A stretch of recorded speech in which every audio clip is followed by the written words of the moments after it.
Welcome, everyone. Today is Monday, May 16th. It's 7 o'clock. We'll start the select board meeting. We'll call this to order.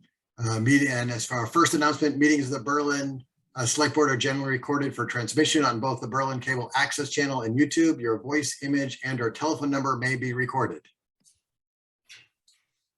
We're going to start off with what? Approval of the minutes. I'll make a motion to approve the minutes. And I'll second it. Any other discussion? If none, then we'll take a vote. Hawkins, aye. Keith, aye. Stone eye. The minutes have passed. Correspondence. Margaret, is there any correspondence of note? Yes, we've got a mix. Everything has been shared with the board on this. However, let's see, I want to mention two specific ones. First of all, the board received a thank you note from the recipient of the scholarship, I'm sorry, Mabel Felton Marble Scholarship. So you received that in the mail today. It was very nice of the recipient to send the thank you note. And also, we received an email, I received an email on Thursday regarding concerns with trucks at Berlin Auto Parts. This is another email similar to the emails the board has previously received. And I have forwarded it to the board. There are concerns.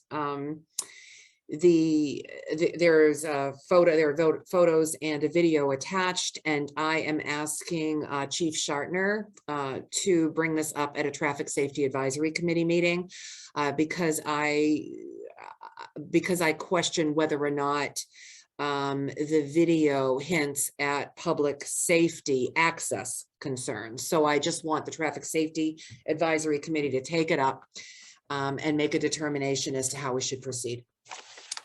Isn't the standing way to proceed is that if there's a violation of the rules or laws of the town, the person should call the emergency, call the police, and that they will go up and investigate? Do we know if a call was placed? Except this isn't a violation because this is a concern about trucks queuing in the road, and it blocked access to a driveway. So this is not a prohibition in the license itself. So I want to know how else we should proceed.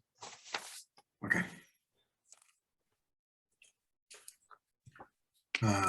Thank you. Then I think we're at the general public comment section of the agenda.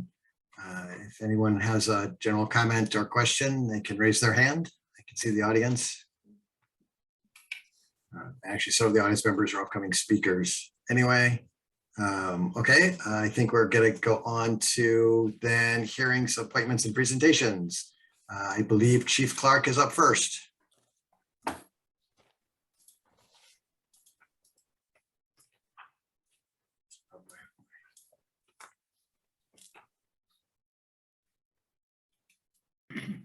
Good evening, everybody. How are we doing? Good evening, Chief. Good. Nice to see everybody. I'll just go over with the highlights. You got the complete report from both myself and from the fire marshal of the activity report for April. And I'll just hit some highlights. Today was our the first shift for our new career firefighter, Kyle Litchwell. He did really good in the testing, was unanimous decision by the board. That interview committee board, and but today was his first day, so there was that's an important thing for a new firefighter. His first day in the job, been fairly quiet. I think they only had a couple of calls, so it's good.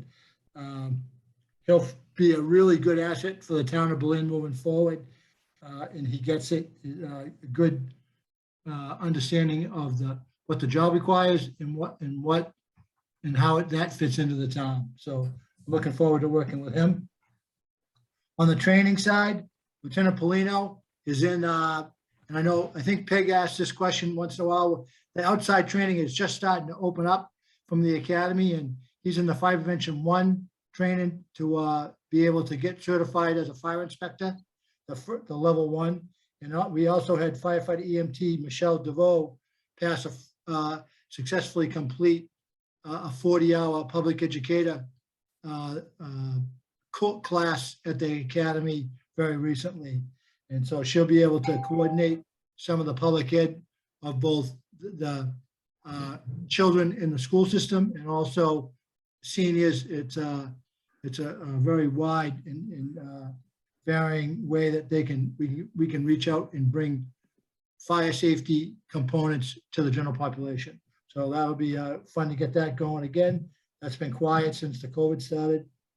You'll see in the report there was substantial fire prevention activity this month. The inspections have been like, there's a lot of activity around town and between giving out street numbers and even I'm like fielding a lot of stuff and helping Dave out with that. So it's like, it's interesting to see the volume, how that's increasing. And last but not least, thanks to the TA, the equipment that's come in as of today, the final equipment to get the gym functional. We got the treadmill in the end of last week, and then today the flooring and some associated equipment to complete the grant that the TA applied for and received. So we just got to schedule a work party now so that we can put that floor down and the people can go in and kick some butt on their fitness there. That'll be an important thing for all the town employees that can use that. Thanks, TA. So it's like we're in a good spot with that. There's some really nice equipment there. And I look forward to like the people using it. They've been nosing around it a lot, and I starting to see some rhythm pick up on the use. So that's a good thing to see. But other than that, that's kind of like our highlights for the month. And unless you have any questions, that's kind of like where we are. It gives you like a little snapshot of your FD. And Peg, Chris, Peg, go ahead. No, I'll go last because I have 4 or 5 of them. Chris? No. Chief, we're doing some town cleanups over the next couple of weeks. Is there some use for isn't there a fire vehicle sitting in the lower level of one of those 2 old firehouses? Do we know if that's even a functional vehicle? Does it have a place to go? I think, again, I haven't had a lot of hands-on with either of those 2 vehicles. One, I think it's the first motorized piece that the town bought back in, I think it's a 27, don't hold me to the year, the Norton, I believe it is. The other one's a 46, they call it the muster truck. Both are functional. And I think from what I'm told, with a little bit of TLC, within an hour, you can get both of them running. So it's like, it's not something that's sitting there dead in the water. It's like they can be functional.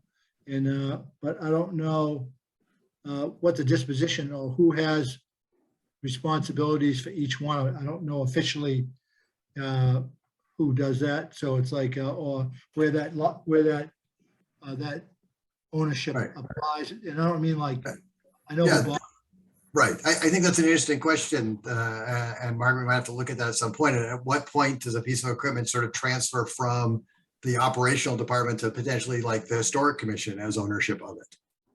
Yeah, there's got to be action on that. It doesn't just transfer. So there had to have been, if there has been, there had to have been a vote by the select board to transfer ownership. And I bet the 28 one might have happened, but I bet the 40s one still belongs to the fire department. And you're right. I think just because it is doesn't mean it. And so it might be something we have to explore as we go into more of the these trash and cleanup days. We could end up with more things that there are questions of which department is responsible for this. Yep. And maybe we'll look more into that. Yep.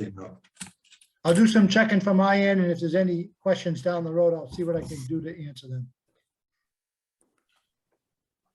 And then because we're having fewer calls, Chief, I imagine that's going to at some point have some impact on ambulance receivables, because if we're not sitting it on as many calls, there's not as many opportunities for collections. And so we should sort of prep that it might be a little bit lower in the coming year than it is in the past year. I think the numbers are starting to climb back up a wee bit. So it's like, this went through a little quiet period there, which you take them when you get it kind of with knock on wood. So it's like, be careful what you wish for, but it's like, Right. I always thought, but, nope, it's like I see him climbing back up a little bit, and this in May is even a little bit more busier. So it's like, I don't know if it's seasonal or what, but it's, yeah, we'll watch those. That's always something that every time that there's movement there, I'm watching that, and I'm sure June is from her end on the accounting side, because we share some of that information. We both get that. So it's like, nope. Yeah. It's eyes on that almost daily to see Okay. where we're going and where we are and what's moving and what's not. So it's like, yep, that's actually a good one to, it's an interesting one to stay on top of. Yeah. And then Peg, you said you had some as well? I did, and actually, Scott, you must have been reading my notes from tonight, because you had two of the questions that I wanted about the antique ambulance. I know when Chief Z was here, the decision was made just to put it up there, but again, is it rusting? Is it functional? What are you gonna do with it? If it's just sitting in a garage, it's not of any benefit to the town. But that's something that maybe next time when you come back, Chief, you can update us on what you're gonna do with it. Because the goal is to clean up everything, not just leave it in there on the possibility that it could be functional, it could be working with that. No, I can do that. Okay. And the second question that Scott stole was about, I know, the offset receipts. And again, it may be a you question, it may be a June question.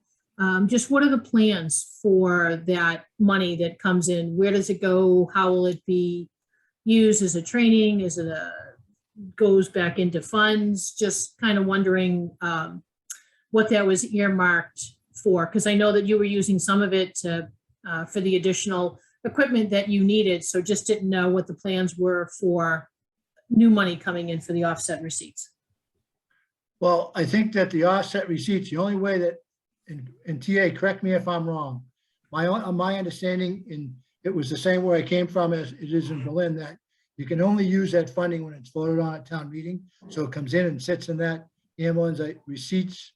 I know it's right on the tip of my tongue, but I'm missing the whole thing. Receipts for whatever. And so we can use that, and it's currently a majority of it will be used to replace the 6A1 that was voted on at the last town meeting. That's going to be completely from ambulance receipts. There won't be any money that was on the town meeting floor taken from the tax record. This is just that ambulance receipts, and that's, I think, is one of the benefits of having a program like that, that you can eventually do this. I'm not sure what they've done in the past, but this one is totally funded by out of that account. And I can't use that to buy equipment or this or that, because it needs that release from the town meeting vote to do it. So it just kind of like sits there, and it's you got to have a plan, and then you go bring the plan forward for, okay, go through, if it's equipment, CIC to finance to through the TA to get all that moved done, and then you go to town meeting, vote for it. Okay. I Two more also- I questions. also thought some of it went to operations of the fire department. Yes. I thought at town meeting, we voted on 100,000 from that to go into operations of the fire department, emergency services department. Yes, the funding is, so first of all, the account is a receipts reserved for appropriation account. So the fees that come in from ambulance services must be reserved to pay for costs related to ambulance services. So yes, we put $100,000 from ambulance receipts reserved into the operating budget for payroll, for and EMS operations. And then we, as Chief said, town meeting is required to vote any other appropriations, EMS related appropriations, to use that account for EMS services. And it can only be for EMS. Two more questions, Chief, and then I'll keep them brief so that we give time for Fred. COVID. If you watch the news, COVID's on the uptick. Worcester is kind of silently asking people to wear masks indoors. So what's going on with the Berlin numbers? Heard that there were a few outbreaks at the school where a bunch of kindergartner little kids came down with it. And I know, there's been some talk of here in Berlin that it's on the slight uptick. And coupled with that, are there any leftover testing kits from the original distribution that can be made available to the public if needed? On the first part, on the COVID, we are, as a department, along with the other public safety department, we deal with this issue on a day-to-day basis. I think we had a COVID positive transport 2 days ago, maybe 3 now, lose track of the days. But it's constantly there. The people, we go someplace and even there's not a person that doesn't carry a mask in their pocket. That's one of those things like I find myself, I'll walk into a place and if it's quiet and no people around, I don't put it on. But if there's people around and I'm going to be standing there next to these people, I put my mask on. It's like you just deal with it every day, just kind of get into that rhythm. And if it's like, you read every room that you go into, it's like, what do I need to do here? What do I need to do here? And I know my wife gets sick of it because I do the same thing when I'm out with her. I'll put it on, maybe simply food shopping. And like, yep, I get it, go to the deli, right on. So it's like, but you gotta be, you gotta always have it in the back of your mind. Even then, with that we were always so careful, we still had some exposures, you know what I mean? So we're not any different than the general population. We try to be like as careful as possible, but things happen, exposures happen. So it's like, but we work on it every single day. We just got a really nice resupply of basic equipment, masks and gloves from MEMA. We got like 10,000 units of each. So it's like just to kind of bolster supplies and not have to pay for them out of our budget. So it's like, that was very helpful. That came in last week. And so that's kind of like where we are. And to be honest with you, I'm kind of sitting here. I forgot the second part of your question, Peg. I apologize. No worries. Let me revise the first question too. So you mentioned about how you're dealing with exposure every day. So is it mandate, best practices, word of thought that if anybody goes out in the ambulance and they're transporting people, that they automatically mask up, that you're not waiting to hear, oh, by the way, Billy that we transported yesterday, guess what? He's now positive. No, they make the decision prior to the contact. A high percentage of the time, if it's from a fixed address, we may know, but even the, one of the things that we had going early in the COVID was through the Neshoba Regional Board of Health, I hope I said that right, they were releasing what they called confirmed isolation locations. And we would share that with the public safety departments on a daily basis. I would update that. And the state stopped releasing the information to them. So we don't have access to that anymore. So you kind of got to almost triage, not almost, you have to triage every single time that we interact with somebody. Someone comes in the station to the front desk. If Abby calls me over, I go through the door, put my mask on. You know what I mean? So it's like every single interaction needs to be triaged.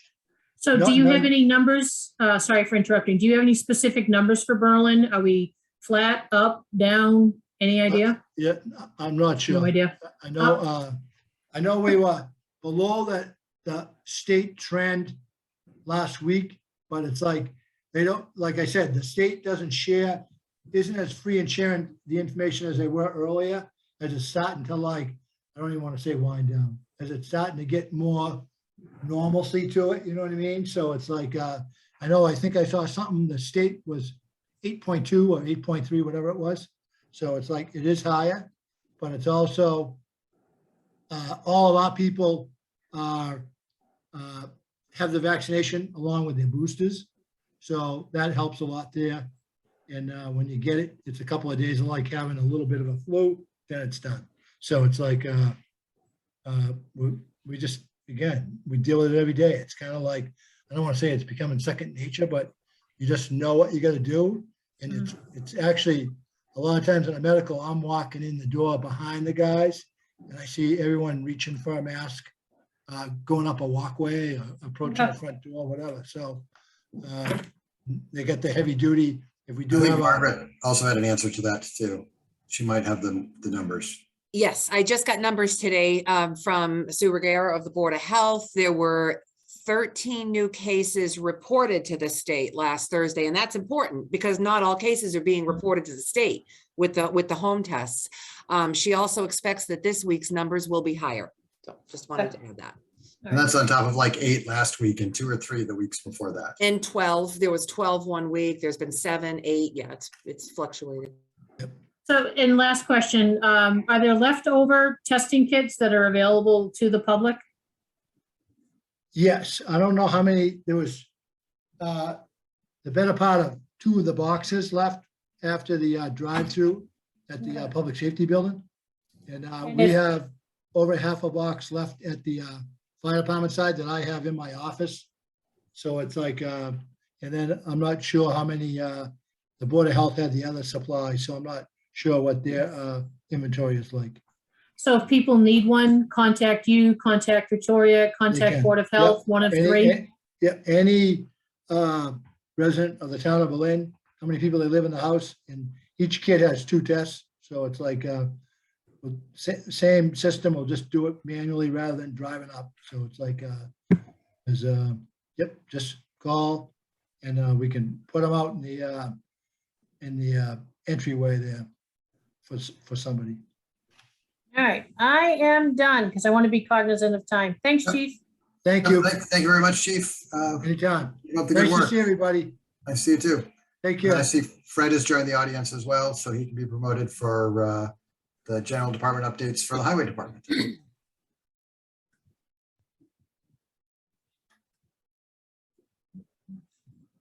have 8 minutes or so until the time certain for the conservation. Good evening. Hey, Fred. How are you? Good. Well, All right. So I am just going to talk about a couple things that we did. We started out with a catch basin repair that came about in the middle of the winter time. We couldn't do anything with it. It was down on Gates Pond Road. It was actually a resident that was walking by that caught onto it. The basin had washed out from underneath. So we plated it, and in the spring, we finally got around to getting down there to rebuild it. We have 2 more similar ones that need rebuilding, but not like critical right now. So we're actually being able to push them off a little bit. One of them is on the Brigham Road, and the other one is on Taylor Road. So probably in the next month, we'll get those 2 completed. Our biggest project was we had a water issue that had been ongoing for 2 years with a resident's property down on Upper Dudley Road. She brought it to our attention back in late fall, early winter. So over the years, when they had added hot top to that road for the project that was at the very end of the road, the developer was required to widen the road a little bit, and he did. But it carried the pitch different towards the edge of the road, so it brought all the water onto her front yard. So it was basically washing away all her topsoil. It was coming in her driveway, just the way that it was all done. All the water had came in the corners of her driveway and caused a lot of damage down by one of her sheds. So she had finally reached out to us. Sorry about that. And so she finally.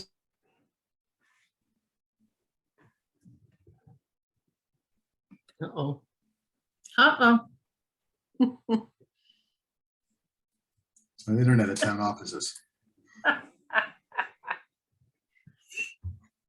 Hopefully they'll come back at some point.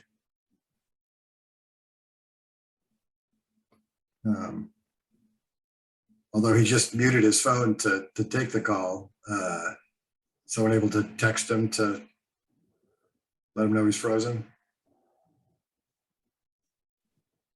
Yeah, because you know that, oh, there he goes. Oh, he's back. Can you hear me now? Yes. How far did I make it? Let's see, topsoil eroding away corner of shed buildings. Oh. You're starting to build something new. Oh my gosh, I'm so sorry. Okay, yeah, so So what we did to rectify it, we put a 6 foot by 8 foot leaching pit in the lowest portion of the road, just outside of her property, to collect all the water because it wasn't feasible to try and get pipe from there all the way down to the circle, and then dump the water on somebody else's property. Oh, here we go. When Fred comes back, he just needs to skip over the topic. In my, let me use my phone. Hang on, I'll come back. All right. Highway barn, right? Hang on.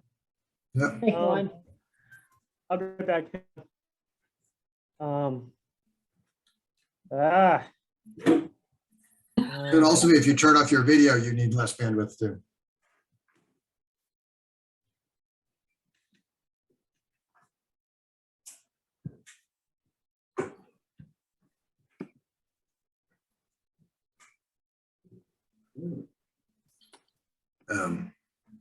While we're waiting for it to come back, although he hasn't finished his presentation, Peg and Chris, do you have questions you have queued up for him? I just know who to call on in what order in some respects. I was just curious whether the issue he was talking about on Dudley Road was the same issue that there was an issue with snow plowing. Do you know, Margaret? That I don't know. I'm sorry, I was in the middle of asking Fred, Back. not. All Not right, Fred, On this video? I think Fred's here and I've suggested keeping his video off, so maybe he can continue without Right. the, yeah. Can you hear me? Yes. Yes. Yeah, we gotta be having internet connections because I couldn't even get on my phone.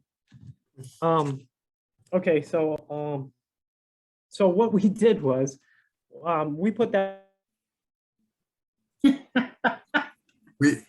We might decide at some point that he just does his presentation next Next week. time. Because, I know, but we need him for the discussion with conservation. I'll ask him to connect using his cell phone. I feel bad for him. No, the only- Or actually, if you could call on the landline number, Margaret, it might be better than even a cell phone if he's having a problem. right, call him the landline of his Oh. office into Zoom. He was saying he was having problems with the internet, so I thought that it might be his office line that he's having problems with because we are Internet-based phone lines. yeah, we are in internet base, yeah.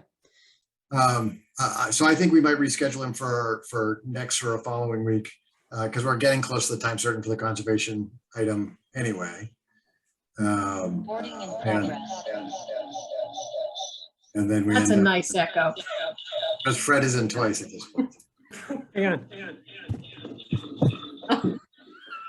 I'm Fred. No, I'm Fred. What was that, Spartacus? I am Spartacus. I am Spartacus. I am Fred. I am Fred. We're all gonna change here. Right, can you hear me better now? Yes. Okay, so now I'm outside. Sorry. Oh my God, this is terrible. Okay. So we were very fortunate when we were able to dig that pit because it was all 100% sand for the whole, basically the whole pit. So we shouldn't have any problem with the leaching down there. So we believe we have taken care of her problem. We finished up the edge of her road or her property with an earth berm. We extended her driveway down a little bit so we can have a berm that carried the water beyond down to the leaching pit. So far, she hasn't had any water coming on the property, but we also haven't really had any like super torrential down rain. So we've taken care of that. And she was going to reach out to the insurance company to figure out now who was going to come in to do the landscape work. So Fred, can I ask you, is this the same issue as the end of Dudley Road where Green Acres is? Yes, that's the one. Oh, okay. So it is. All right. I know it was a snow plowing issue. Oh. No? That's the first I heard of that one. Oh, well, then maybe they're not the same. This would have been right on the corner of Dudley and Marlboro. Mrs. Newton. Okay. Yeah, probably different. And then the only other like issue that's really kind of ongoing, it's not really our problem, but I've been trying to deal with it the most I can because of our residents on Dudley Road off of River Road. The town of Hudson never accepted their portion of the road, which is the first half, and it is in disrepair. So now our citizens have to drive down this busted up road. I've been in contact with the town clerk's office in Hudson, the assessor's office. So now I'm in the process of relaying the information to our residents that somehow they have to petition to get the road accepted by the town of Hudson in order for Hudson to take ownership of it and actually repair it. So that's kind of been going on for like 3 weeks now. So they're doing a little homework on it. We're doing a little homework on it to try to come to what we can have done for them. That's the only big thing going on right now, except our internet. Right. Might have to make a phone call tomorrow, huh? Well, I think a lot of it's probably because of the storm that's coming in. Uh, Because it was working fine all day today when I was on it. Well, we did have some torrential rain on Bailey Road here earlier. Oh. It is 7:30. Do people have any quick questions for Fred before we bring up conservation to talk about and keep Fred here to talk about the parking lot? Nope, nothing, can't wait. Okay, so let's bring up, I see Carolyn in the audience. So are other people in the audience to bring up? I believe it's just Carolyn. Yeah. Hi, guys. If AJ is here, he's been sourcing materials and all of that for our portion for the fence. Is AJ Karina? Nope, she's here for the land donation. AJ is Adrian. He's not here. No. Okay. Sue Terry, and the abutting property owner, is also in the audience, and I don't know if she wants to come up. She is part of this discussion as well. Oh, is it Mary? Is there someone named Anne? Sometimes, No. okay. Sometimes he uses his wife's computer. No. We'll keep an eye out, though. Okay. All right, Carolyn, who's taking the lead in this discussion or presentation? Oh, I didn't actually realize it was a presentation. I thought it was a Alright. continuation. Chat. Yeah. Chat. It is a chat. I just, someone should start us off. Okay, well, I can start. Okay. So the plans are the same that we presented the last time. The posts with the flat, I think they're 1x6s or 2x6s, I guess, actually. With a post every 8 feet. They're gonna be secured onto the face of the post instead of a split rail. It's a much more economical way to do it. We've laid it out with the highway department. Sue was there when we did that. As far as I know, we're good to go. AJ, Dave Smith is supplying us with the flat boards. The uprights are going to be pressure treated, so of course he can't get us those, but we're all good to go. And I think that's it, unless you guys have questions, or Fred has anything, or Sue has anything. Oh, well, Peg, we know you have something. Oh, I'll go last. But Well, Fred's I'll go hands up. last. All right, I'll put my Fred hand has down. I'll his go hand last. up. Fred has his hand up, Yep. Scott. Yep, Fred, go ahead. Right. So Carol, I just had one question on the plan. When I was looking at it earlier today, like Sue mentioned about the mower. Yep. It's an 18-inch section right next to the stone wall. Could we do away with that? Because our mower is actually 65 inches wide that goes down that edge. Holy cow. Absolutely. Yeah, we were gonna have that. The thinking was that we would make it narrow enough for so that ATVs couldn't get through. But if you need that much space, then absolutely. Yeah, because that's actually from the mower's edge to edge. Okay. That would be snug it. Really good. You said 64 inches? 65, 65. Okay. How about we give you 68? 68. Aw. I know, right? Uh, I know I'll forget that number, so just writing it down. That's the only thing I had. Okay. Yeah, and we did go out, a couple of us went out last week, I think it was last week, and poked around that rock a little bit. And I think it looks like we can get pretty close to one side of it, but the other side is definitely, it's an iceberg for sure. What we Okay. can see is a small portion of how much rock is really there. So we'll just do our best to straddle it. And other than that, as far as I'm concerned, we're ready to go. I don't know who else we need to, who else needs to say yay until we can go. Question, Carolyn, do you have a time frame? Oh, go ahead, Margaret. Sorry, I was writing. Oh, that's okay. I think my question was maybe along these lines. But first of all, I want to know that the work that Carolyn has described here is acceptable to the Terrians, because, you know, we want to be sure that this will meet each party's needs, the town and the Terrians.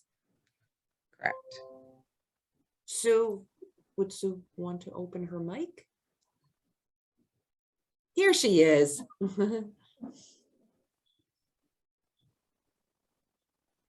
Okay, Scott, Sue has her hand up. And sorry, Sarah, there is a bull loose in our backyard, and so I'm trying to coordinate little things with neighbors and run this, sorry. I love Berlin. Yes. So Sue's mic is open. Sue, your mic is open. Okay, no, we're fine with the plan. I think my only question and concern is something with just hearing different stories. The holes that are being dug. Are they going to be done at the same time the fence is installed? Or are they going to be done by a different person and then someone else is coming in to install the fence? And my real concern there is not for me as much as just the town of Berlin. That's a huge liability to have those big holes left and all the people around it. Going, Fred's hand just went up. Go ahead, Fred. Actually, yeah, I think that department is going to fall on us. So we'll actually be digging the holes and putting the posts in at the same time. So there won't be around there. Great. That's the way to do it. Yep. And Sue, just so you know, our plan is to put the flat side of the board facing your field. Yep, that's safer if we Yep. get loose horses. We've Yep. had, not my horses as much as some of the people that use the field. I've had a few people fall off and loose horses running around. Right. And we don't want them to destroy your fence Yep. So immediately. and also Fred, just so you know, that's the plan. I think we discussed this, but just so we're all on the same page. Yeah, we definitely did. And So Peg, to your question, as far as timing goes, Dave Smith has milled the lumber. That's why I was hoping AJ was here. AJ called me about a half hour ago. Fred, AJ will be coordinating with you as to when that delivery happens. And then all we need to do is place the order for the bolts and get the posts, which as far as I know, AJ was gonna place the order for the bolts right away to get that done. We're trying to kind of also straddle the fiscal year, you know, so that we make sure we order and pay for stuff in the right year. So. You don't want to be one of those unpaid bills, I have Carolyn, at the been next yelled at town at meeting. town meeting. I don't want to do it again. Shame.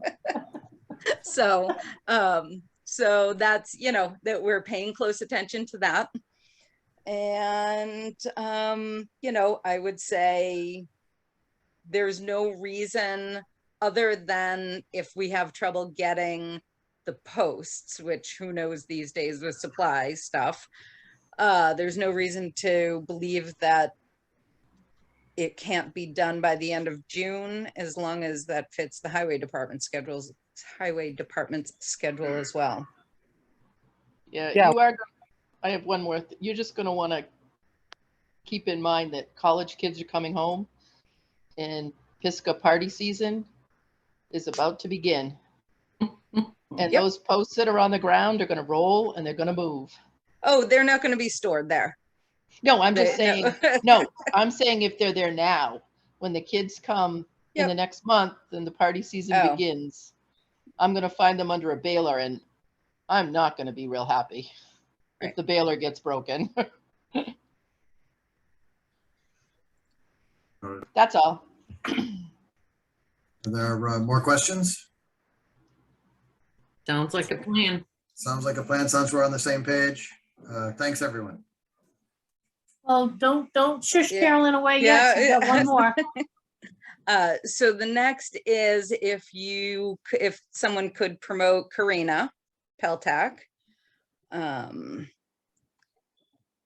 Full disclosure, I work with Karina, but that has nothing to do with what's happening here. So her father really owned land all over Central Mass. He passed, I think like 10 years ago now. And she has been taking care of the trust for her mom. And they're just trying to clean things up. The company that technically owns these two pieces of property that she wants to donate has been disbanded. And it's a wet piece of property. Scott, if it's okay if I share my screen, I actually have Sure. the map open on my computer. Go ahead. Thanks. Hold on.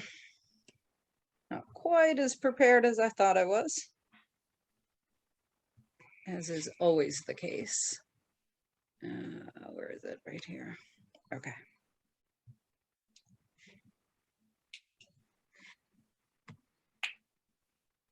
So I put down my phone to not watch not try to get people in with the ball, but now I can hear people through the window and what they're trying to do. Oh, no. So it's this piece of property right here. And this piece of property right here. And if you can see, so this property right here, there's a house here. And it wiggles all the way down here and the frontage is here. So it's all wet here. And then there's an easement that comes in over here, I think. Yeah, it's right around here somewhere and it comes in across to this property. I think the hope at one point long ago was that at some point they would get permission. This property is owned by Ada Farm. That they could make some kind of deal to get some of this land to connect these two to do essentially the same thing. Karina has no interest in trying to make that work. So this is landlocked and marked as unbuildable. And this is almost 100% wet.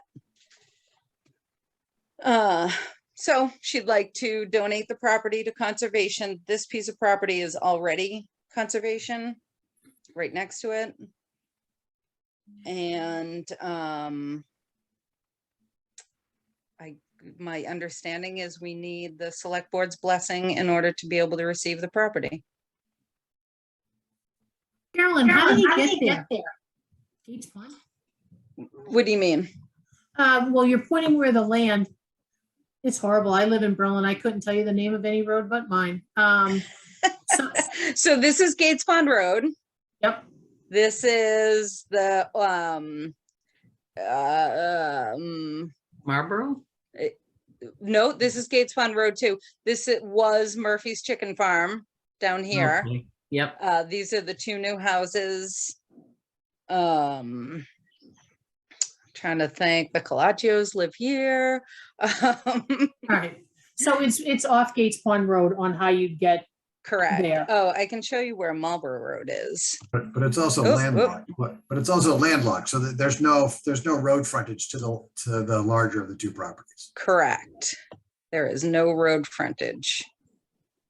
so then you'd put in trails, put up signs, as you said, it joins like one area here to one area here. Yeah, And I other don't even plans know for that, Conservation.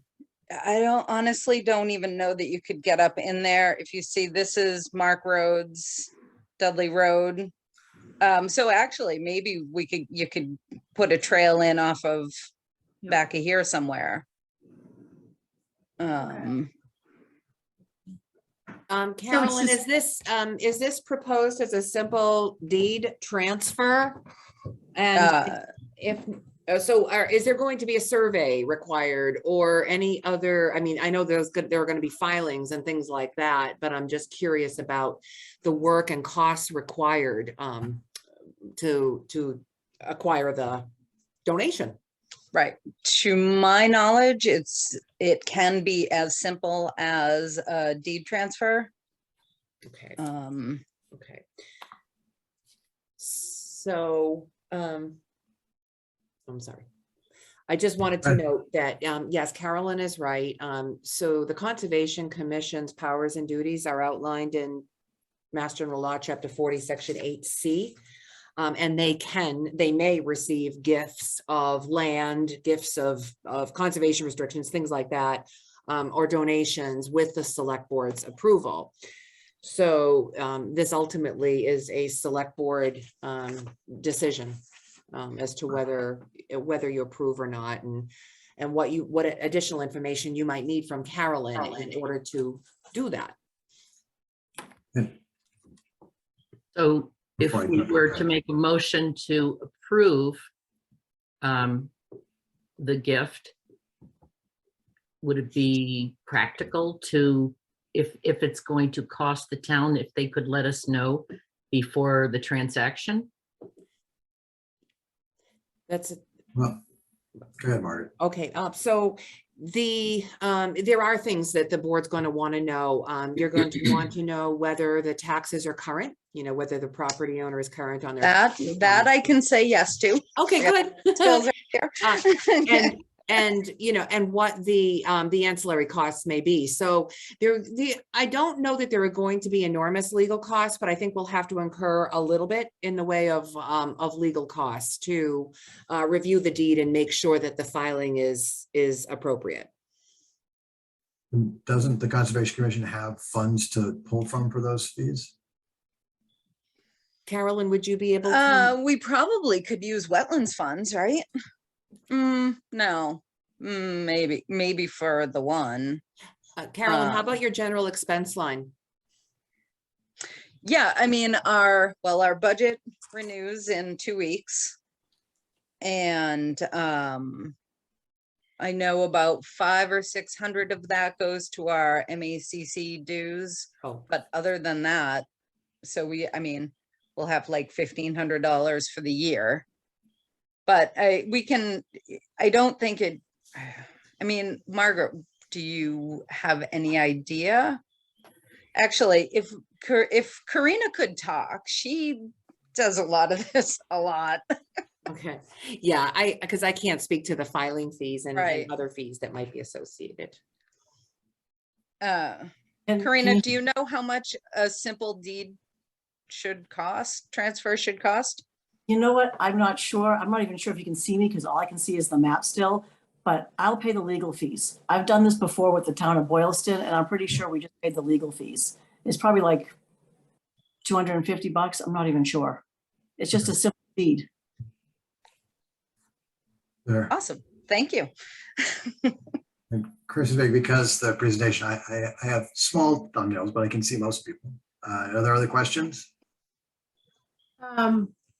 If it's possible, I would just like to table it until we get it all buttoned up and sure that we're doing what needs to be done, that Karina, out of the goodness of her heart, can pay it, that I just don't, as great a gift as it is, and I appreciate it, I just don't want Berlin to accidentally walk into something that we can't get out of, or all of a sudden becomes a burden to the town. So if, Right. Well, I can tell you as someone who has known Karina for 12, 13 years and is very familiar with the properties.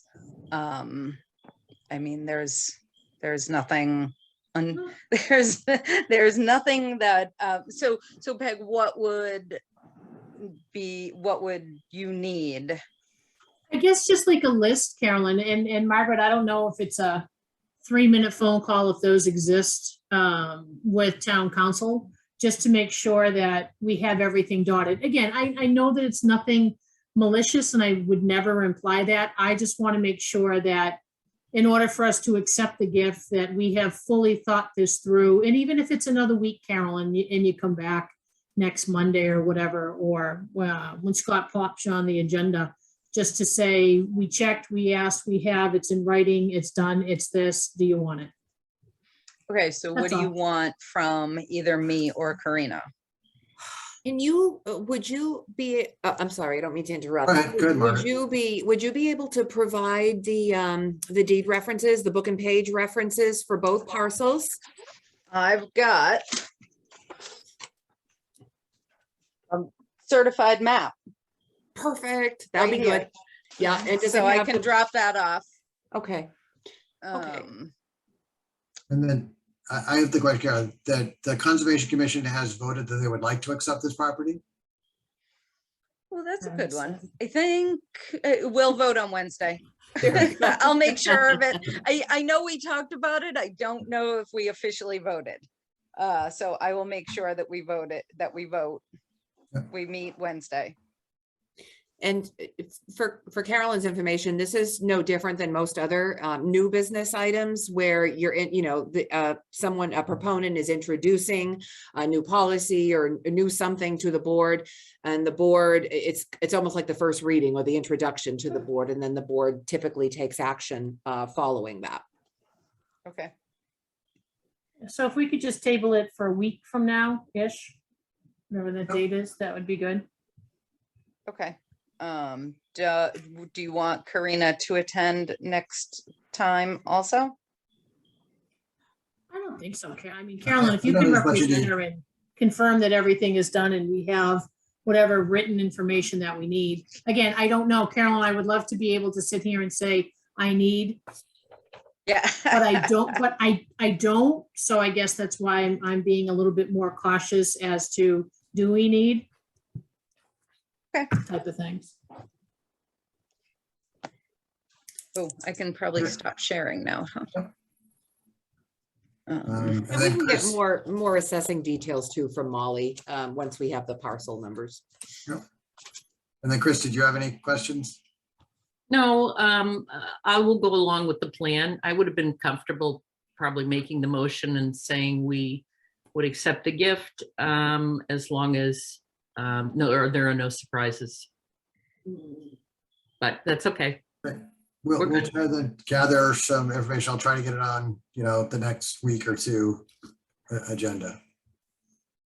Okay, Awesome. All right. Thank you, Karina, for your gift, Thanks, your Karina, for the gracious gift, yep. gift, and thank you, Carolyn, as always. Thank you. Thank you. All right. I think I'm done. Yeah. Yes. We're all done with me? at Never. least for today, All right, guys, I'm gonna go. That's fine. Have a good Bye. night. Thanks, Karina. Thank you. I think town administrator report is next. Okay, Margaret. so the Berlin Youth Baseball scoreboard project is underway. They expect to excavate next week to do the footings for the scoreboard.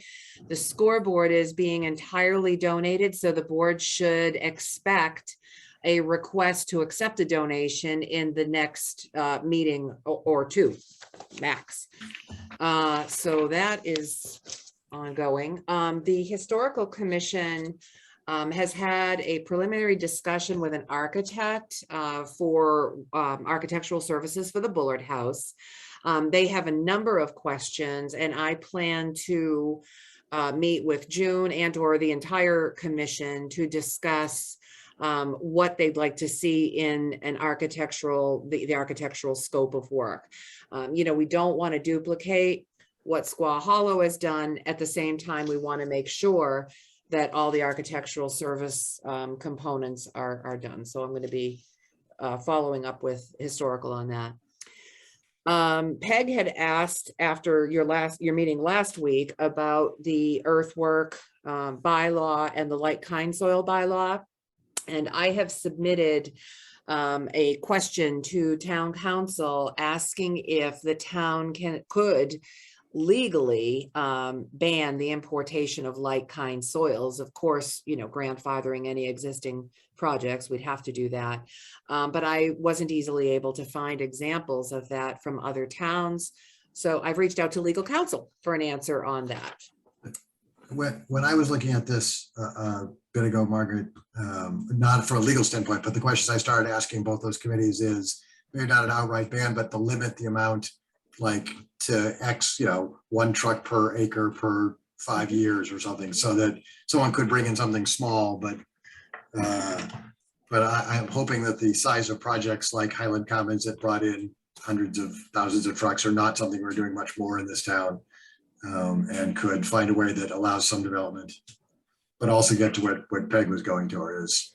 Right. And so the earthwork. Let's slow down these trucks. Yeah, I do suggest that the Earthwork Advisory Committee meet on the earth import and export bylaw itself to see what amendments they might suggest, you know, such as those. I wanted to just mention the Highland Ridge conservation restriction.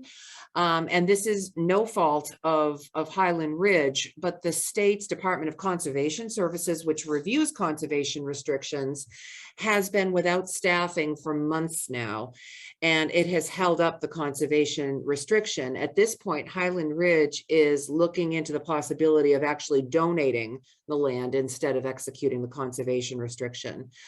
There have been multiple instances where the state has gotten back to the attorney for Highland Ridge saying, we don't have the staff to review it. We'll get to it. We're sitting on a pile of these things. So I just wanted to let you know what the status of that is, and that Highland Ridge is looking at talking about a land donation rather than a CR. I've got questions on that, obviously, because it contained a utilities. It contained a utilities provision, and I don't know how that would play into a land donation as opposed to the CR. And the last thing I have tonight is that we have heard from both town council and special council that they are going to be increasing their rates next year. We heard, I was informed by special council, labor council, a week ago that they're going to be increasing their rates. I don't know what they're increasing the rates to. They're currently at $2.35 an hour. And I just heard from town council today that they're increasing their rates from $1.90 to $2.10 an hour. So this is something that the board needs to be made aware of. That's all I have for now. Chris, Peg, do you have questions? No. Go ahead, Peg. Margaret, you mentioned about the architectural study for historical. Who will be paying for that? That's CPA funded. And Okay. it's CPA funded from both FY22 and FY23. So FY22 portion would be $30,000, and additional funds were appropriated at annual town meeting for architectural services. Okay. And then I think last week you had mentioned about the ALS study that had come in. You had some questions on it, was wondering where that is. I am still working on, this is the draft actually right here that I'm redlining. So I'm in the process of it still, Right. but I'm still redlining it for them and hoping to get that done before the end of this week. And so they can come and meet with the board in the very near future. Cool. All right, that was it. Thanks, Scott. Thanks. I don't have any at this point, so let's go on to old business, TA search updates. Okay, I've got TA search updates. Let's see what we have for TA search updates. First of all, there are in-person meetings scheduled tomorrow with a variety of department heads and local officials and other stakeholders. The MRI, as you know, is going to be contacting each select board member individually and have updates for the I'm sorry, not have updates for the board, but ask for the board's input on the search. I have received confirmation on the composition of the screening committee, and that will consist of Anna Crane from the Capital Planning Committee, Mary Porter from the Finance Committee, Sue Terrian from the Personnel Committee, Lynn Ryan from ZBA, Tim Wheeler from the Community Preservation Committee and Planning Board, and former member of the ACT Study Committee, Richard Hanks, Building Commissioner, and June Poland, Town Accountant. So all 7, we've got confirmations from all 7. So I'm very pleased. I think this is going to be a strong screening committee. Yeah. And the ads have been posted at this point, correct? Oh, they've been posted. They're posted, yes. And the deadline to submit resumes is June 6th. Okay. Yeah, I And saw it last week everything- out on the MMA website. Everything's being submitted directly to MRI, and MRI is going to do all the initial resume screening and essay questions and phone interviews and things like that. Any questions on this topic from Meg or Chris? No? Great. So let's go on to the buy recycled policy to review and approve. A little bit longer this week. So, June had some really valid questions about costs. We do know that that costs must be considered when purchasing anything, not just recycled products. So I did add, based on her comments, I did add highlighted language to the draft within budgeted amounts so that people know that they cannot overspend, whether for recycled products or not. I also took Sue's draft and added a couple of provisions. One of them needed to be added because it is a requirement of that grant program that an annual notice be issued to all departments for buy recycled. So I had to include that. And just put other recommendations such as purchasing office equipment that's Energy Star rated or EPEAT rated whenever possible. So. Peg and Chris, do you have commentary, questions? We know when this will be back to us. I know that Board of Health is meeting tomorrow. I don't know if it's on their agenda or not. I can't answer. Do not Would you know. like a motion this evening? I'd love a motion on the draft. And if the board would like to do that subject to Board of Health's final approval, then that would be fine. Sure. So subject to the Board of Health's final approval, I would make a motion to approve the buy recycled policy.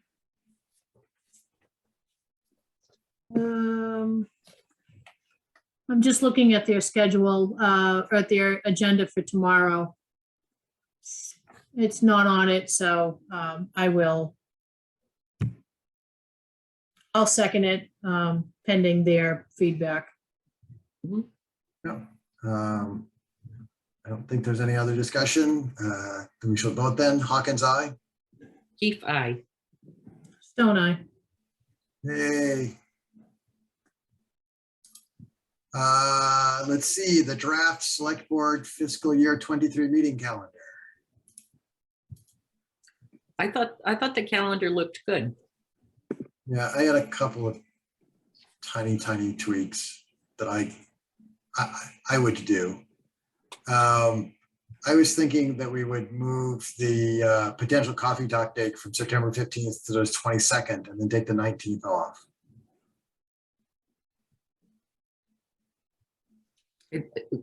Oh, September. Okay. Of September, yep.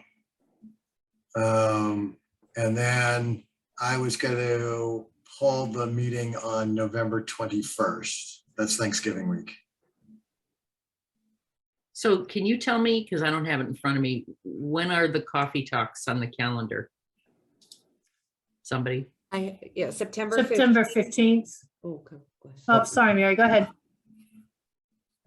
September 15th, September 15th and April 20th are the two that are and currently April on the 20th. calendar. Yep, there's nothing else in the middle.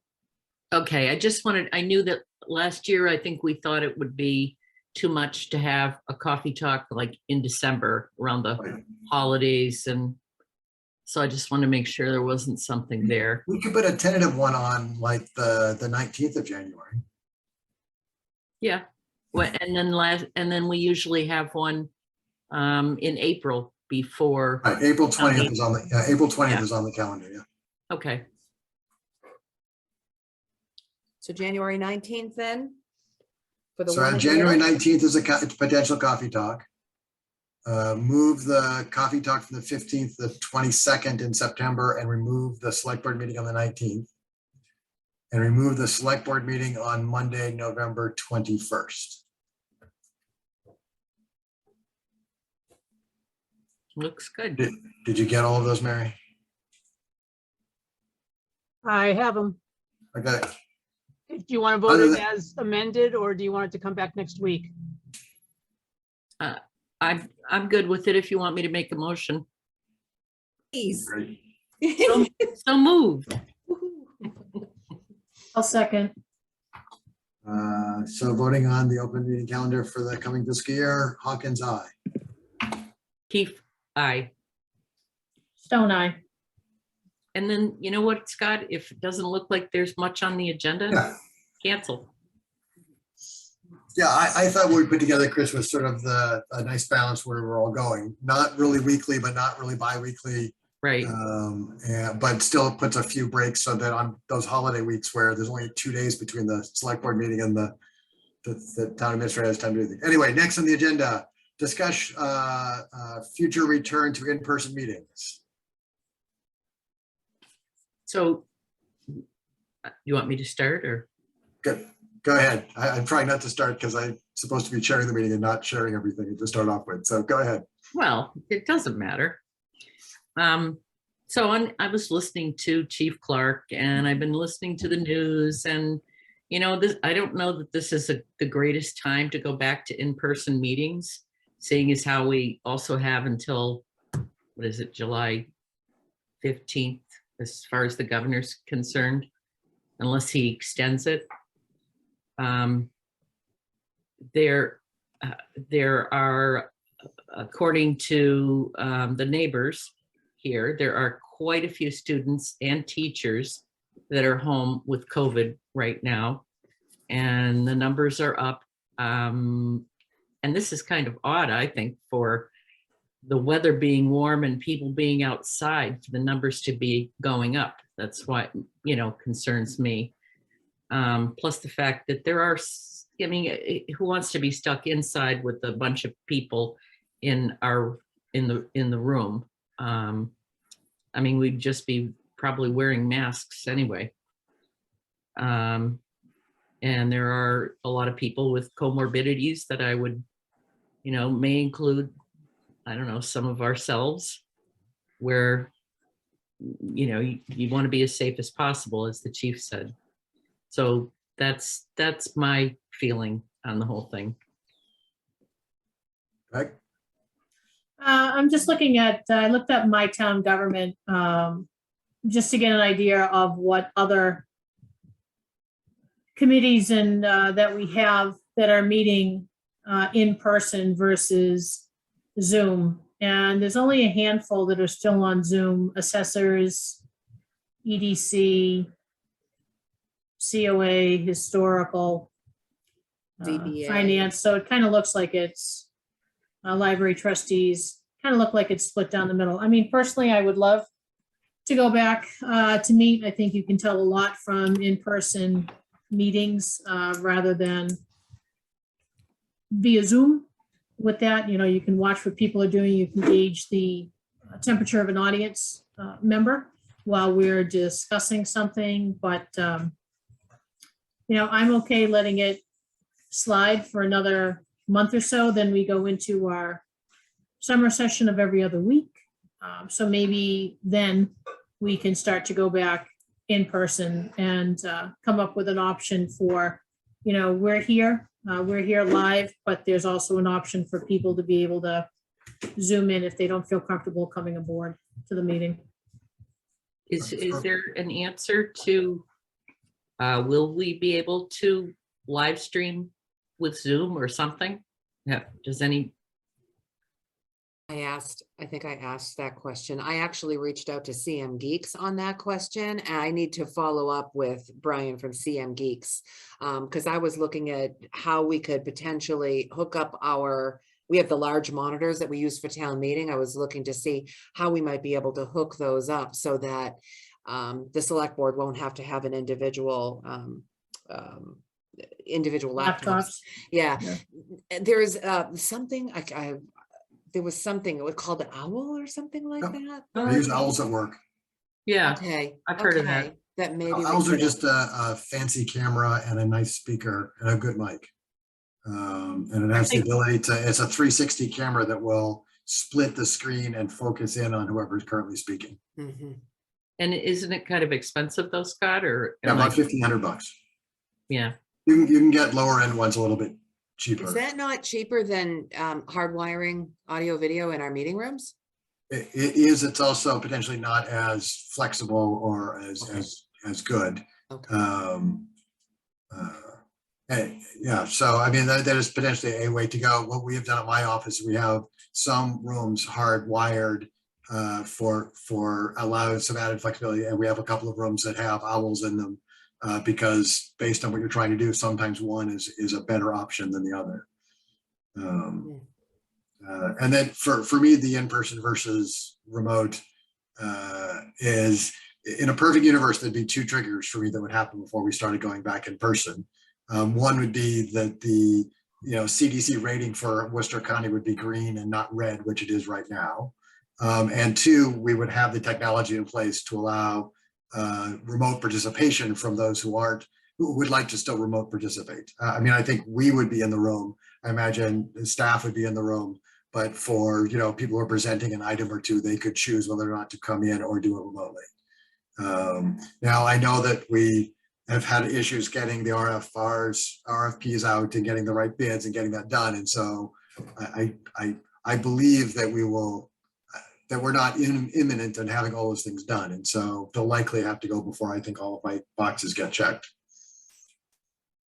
Margaret, I also want to make sure that the project that does happen satisfies that need to allow the remote participation. I mean, I'm seeing this as, my understanding was you could press a button or flip a switch and the meeting would automatically record. I don't know about live streaming though. So anyway. yeah, I mean, that, Oh. how did they do the school when we had town meeting? I did hear some feedback on that, Margaret. I don't know if you're, when you talked to Brittany again to try and get an answer, but was told on one channel, it was absolutely fine. On the other Berlin channel, you couldn't hear squat.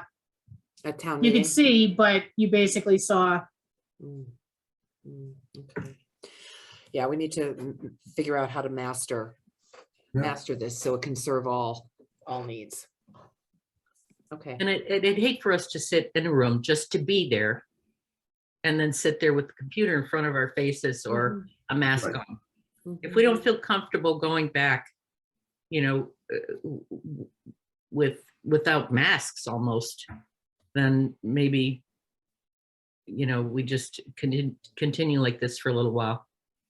Well, I'll bring it back on the agenda in a couple of weeks as we go down. I think the goal of this was to sort of get a sense of where we're all at. I think I have a sense of where we're at, and we will keep down. I think knowing where the technology is to do it, I think it sounds important to the three of us. And so we'll keep try to get updates on that. Okay, thanks. Moving on to new business then. Preliminary discussion on the permitting options under the amendment noise bylaws. We just passed at town meeting a bylaw about noises that says in it, that there are exemptions for events permitted by the select board. And we don't have such permitting process. And so, as I understand it, Margaret, it'll still be a couple months probably before the Attorney General has approved those changes. But I wanted that by the time those changes really are approved, that we at least had a process in place. And I have commentary on that, but Mario, why don't you start off?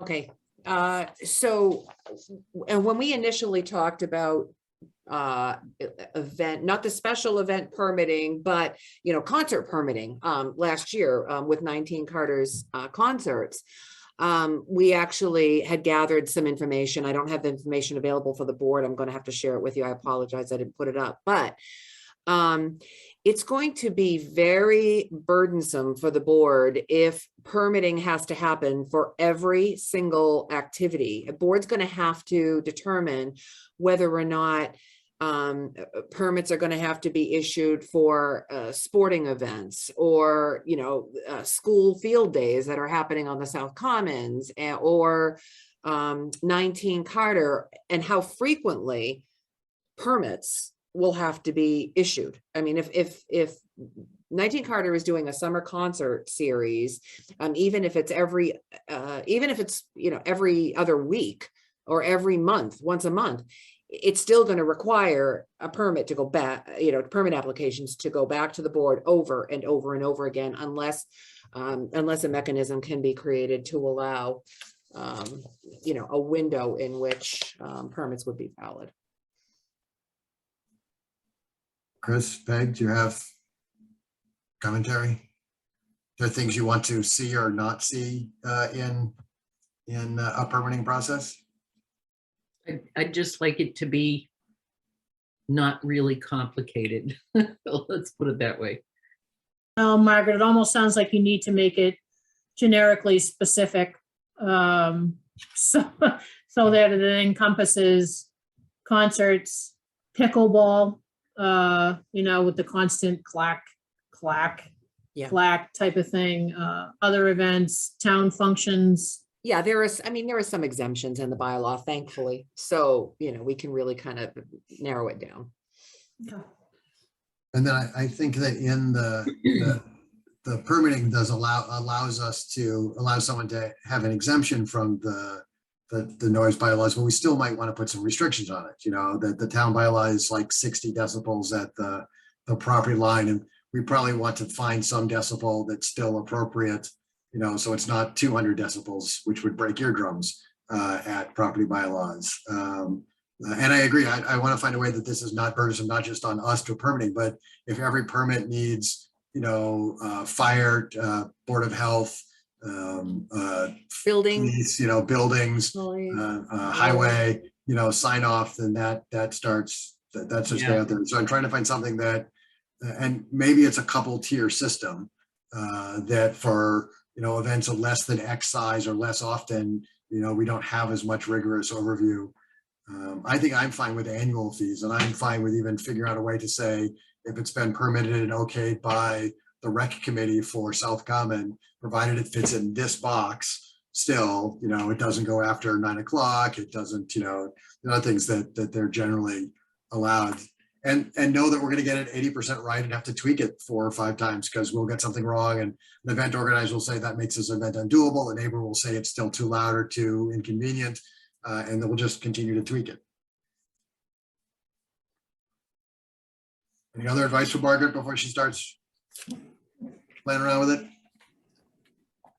Honestly, I think we could probably find templates from other communities too. So we can Right. gather what we had gotten Yeah. before. We can look to see what other communities have in place and put something reasonable together, we hope. The next new business is notice of intent to appoint. I think there is one even. I have one. So I am giving the board my notice of an anticipated employee appointment this evening. That is to appoint Jacob Brescia as the second full-time patrol officer to fill, as a full-time patrol officer to fill an existing vacancy. So this is not a new position. The board, I previously notified the board of my intent to appoint Christopher Ledoux to a full-time officer position. Jacob Brescia would be the second one. Both he and Christopher Ledoux have to attend the full-time police academy and execute a retention agreement with the town of Berlin. Jacob Brescia will be hired at step 1 of the police collective bargaining agreement.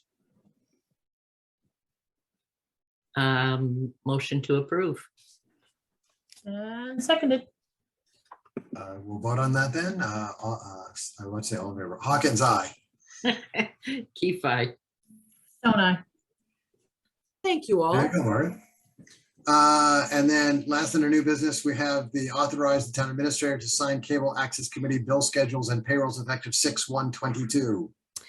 Yes, I will be meeting with Roger Bradley tomorrow. He will be the lone member of the Cable Access Committee. So if anybody out there is interested in volunteering on a town committee, take a look at Cable Access. But anyway, as of May 31st will be Patricia Anderson's last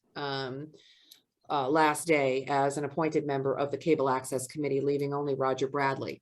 So obviously that will leave a lack of a quorum to sign bill schedules and payrolls. And I am asking for the board's authorization to allow me during the month of June to sign payrolls for Roger Bradley when he is working for Cable Access, and to co-sign bill schedules with Roger Bradley. I didn't know Pat was leaving Pat's or resigning. Pat is resigning. I think Mary. She's sent not over. resigning. She's not seeking reappointment. She's not seeking reappointment, so that's her last day. Okay. Well, I would make a motion to authorize the TA to sign cable access committee bill schedules and payrolls effective June 1st.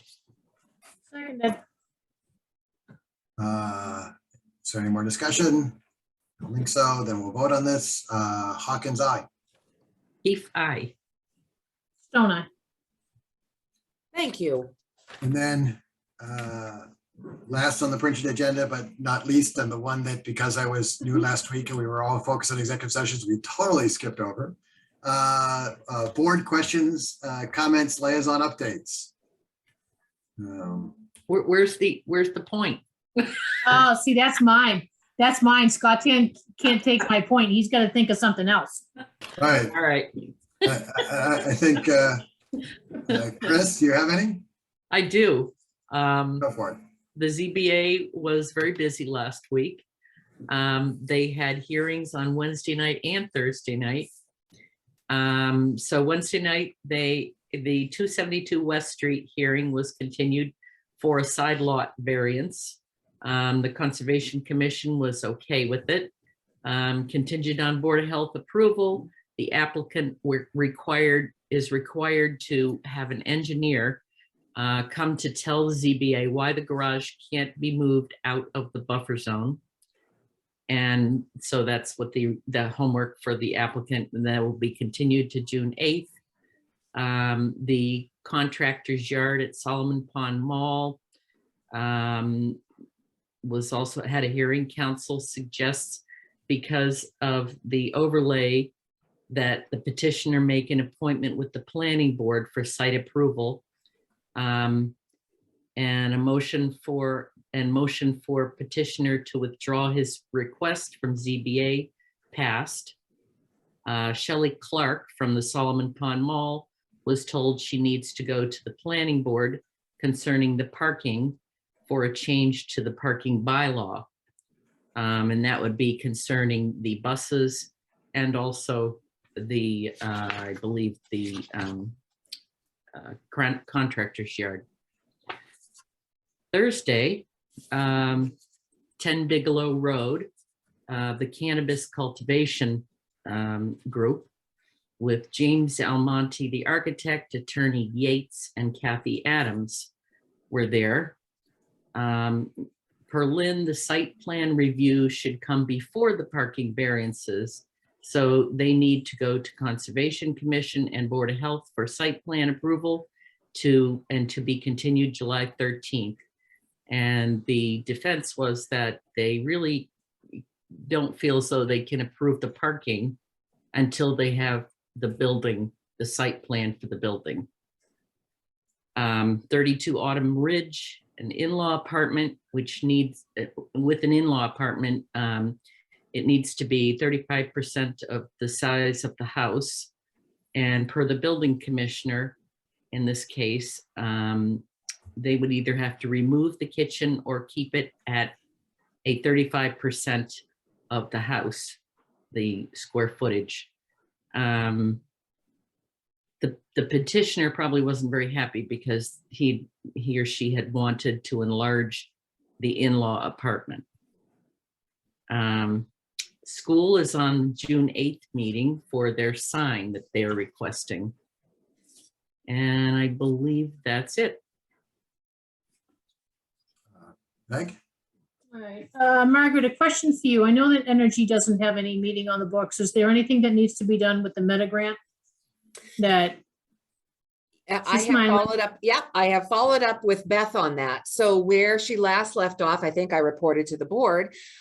She was working with a, it's a company called Solect, and they could potentially install roof mount solar at multiple town buildings. So she was waiting for a proposal from them. So I will follow up with Beth again. okay. And just, I'm meeting with Board of Health tomorrow to start the discussion regarding the never-ending sewer concerns for 1870 Faith Lindsay and First Parish Church. So that's all I got for that. I'll update you more next week when we have anything definitive on that. Because I know that Margaret will force me to go back to or go to capital planning with forms and information to spend ARPA money. So Margaret, expect a little. That's a On your required first door. step for any projects. That is correct. So I'll be knocking on your door once I have some more information. I should mention that I did get a, what is this called?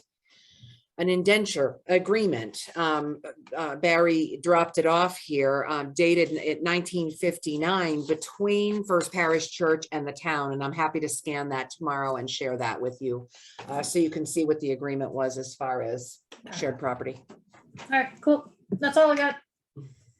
I just want to add in as much for actually the fellow select board members that we'll start looking back at goals again soon. The new fiscal year is coming up. I'm torn about whether or not to sort of have this work on some goals before we get the new town administrator or after we get the new town administrator.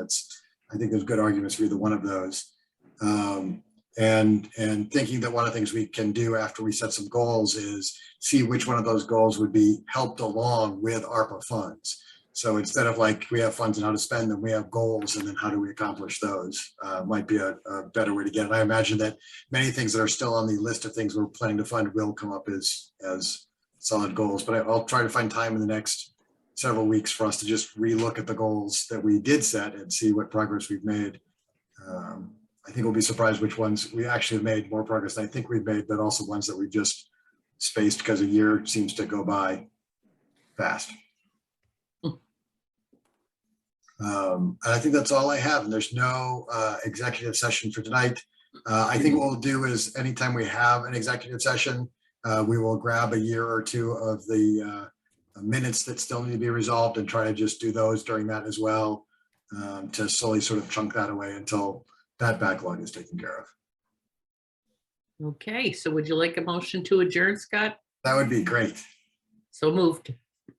Seconded. Thanks, everyone. Hawkins, aye. Key five. Stone eye. Okay, great. Thanks, everyone. Thank you. Yes, Good thank you, night. guys.